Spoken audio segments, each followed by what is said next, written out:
The first question is, let me read out the first question. Can you hear me over there, the last row, the last person?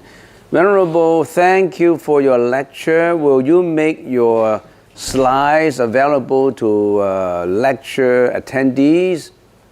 Yeah, when the time comes. When the time comes, we will, yeah. Don't worry about it. But don't worry about it, how you get the material. Try to understand what's being explained in there. These materials are easily accessible from many sources. Try to understand it. That's the most important point. But we'll make it available later. Also, could you explain why, as humans, we have 26 unwholesome functions, mental functions, that is to say, versus 11 wholesome functions in our mind? Why we have unwholesome mental functions, and why we have unwholesome mental functions. And of course, unwholesome mental functions are those that induce you to think without virtue.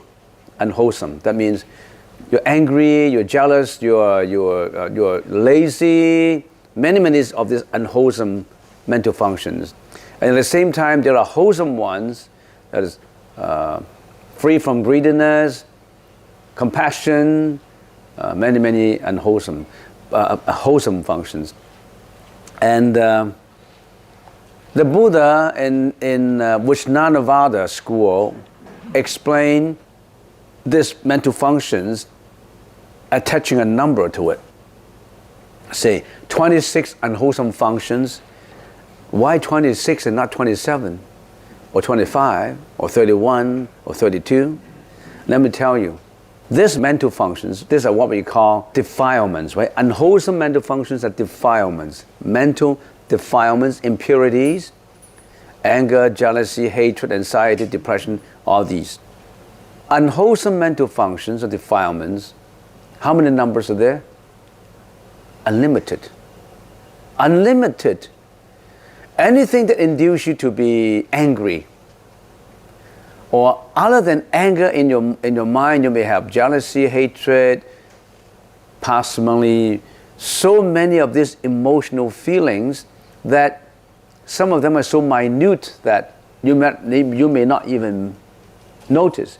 Some of this is just a mixture of jealousy and hate and a mixture of greediness and laziness. But if it is unlimited in number, then what can we say? Unlimited, we don't attach a number to it. We can generalize it into 26. If we can count, then we give a number to it. If we cannot count, we say it is unlimited. But we still need to explain it, right? So the Buddha explained, they say, primarily there are 26 unwholesome functions. And wholesome ones, that's 11 wholesome functions, like compassionate, feeling shame and guilt when you've done something wrong, that is wholesome too, and many others. Those 11 of them. So the bad ones are more than the good ones actually.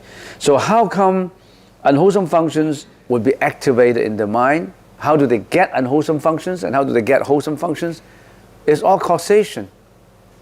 Like for example in this life, you've been coming to the temple every Saturday, you learn about all these spiritual concepts about being good, for example. Then you're being affected by people who are wholesome, and that breeds to your wholesomeness in you in this life. In the previous life, for example, you could have been mixed with bad friends. You may be next to a slaughterhouse, or you may have friends who are working in the slaughterhouse and say, "Hey, come to work in our slaughterhouse." And oh, I don't want to work with the slaughterhouse. No, this is animals. Animals have to be killed for food, and you're just making a salary, you know. And every day you will mix with people who are killing, people who are ruthless in killing animals, and somehow in your psychologically, in in your consciousness, you don't recognize that killing per se as unwholesome. So you're being affected by it. In other words, your karmic energy has always been affected by what you have experienced. That what breeds whatever wholesomeness or unwholesomeness you have. The fact that you came to this world, this is a world of karma, a karma world. It's characterized by relationships. There's men and women, there's a different gender. There's desires, there's sexual desires, greediness desires, desire for expression of anger. This world is marked by people coming here, they must have heavy karma to be in here. And if you ask why do they have heavy karma? Because they were being influenced in such a way. And why did they get influenced? Though the questions will go on and on. The previous life, the life next. For the previous 500 lives, you were living near a monastery and you're always working with monks who are compassionate. And in this life, sure, you will have more wholesome functions than unwholesome functions. So that's karma. That's the reason why you have to get good friends. And one karmic energy affects another karmic energy. We're all interrelated. It's a network. That's what the Advaita says. The whole world is a network, if we explain it in the computer terms. You are related to me. I'm related to you. The energy is, it's interacting with each other. There's nothing in this world that's not related. Even every molecule is related. That's the reason why the poem, hold infinity in the palm of your hand and eternity in an hour. Remember that poem? To see the world in a grain of sand and heaven in a wild flower. Hold infinity in the palm of your hand and eternity forever. It's all related. Now is related to the past, and now is related to the future. You're related to me and I'm related to you, because if you're not related, how can you come here? There must be some connections of some kind. There's some causation of some kind for you to come to the temple. Your friends introduce you to the temple. You're related to that friend and that friend related to here. There's nothing that is not related in this world. You're related to your dad, your mom, your brothers and sisters. If there's no relation whatsoever, you wouldn't be brothers and sisters, mom and daughter together. So, I don't know how to tell you. Where did it come from? I don't know. Next question. How can one exercise viewing a raw reality if our perception is perceiving it on its own merit? When you say on its own merit, not necessarily merit, it could be demerit. So in other words, if we view reality with a distorted view, if we have an internal commentator in our mind that is biased,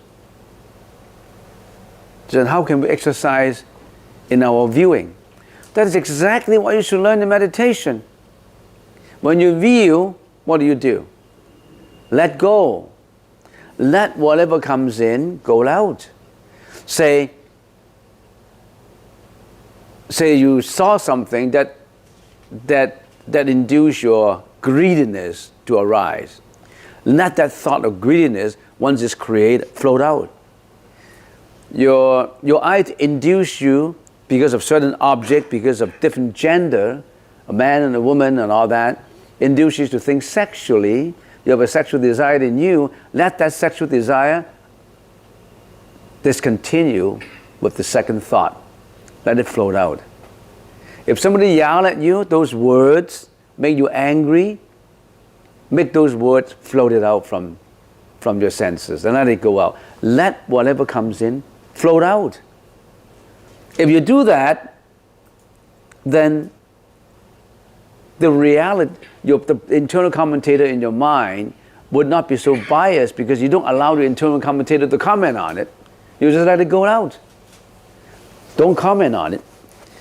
If you're in a football game, if you're in a hockey game, if you have a radio commentator and always say, okay, look at this team and this team, and this team is always biased. It's just, this team would win, this team would not win.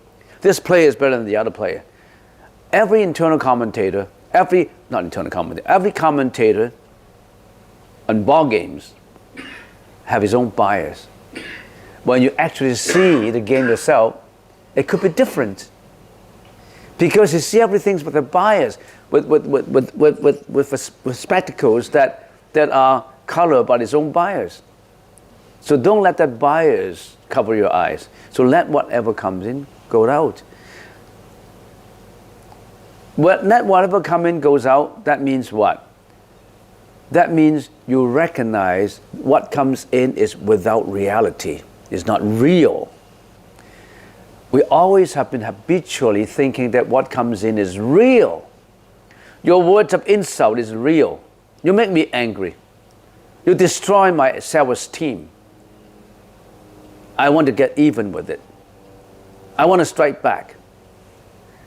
Because you always comment on it. You always think that it's real. You take that as a reality.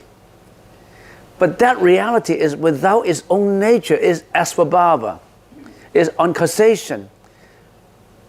It itself, the word itself, are objective, without poison. It's your mind that produced the poison to attach to it and make it poisonous for you.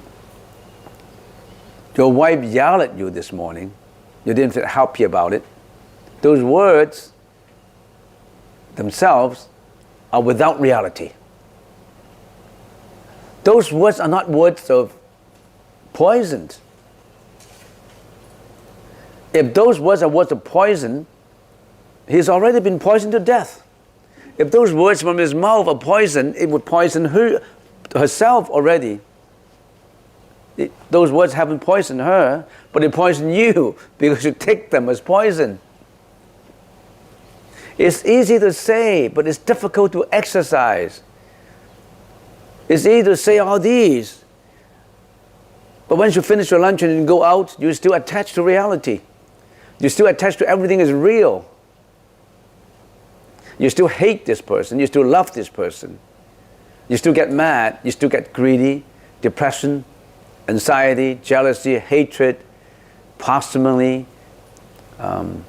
not helping, harming, sloth, laziness, addiction to drugs, alcohol, parties, hamburger, steak, pork chop, lobsters, crabs, king crabs, Australian king crabs. You still attach to those. So learn the meditation. Learn meditation. Let reality, what you think is reality, comes in and go out without attaching your distorted will to think that reality is real. It's not real.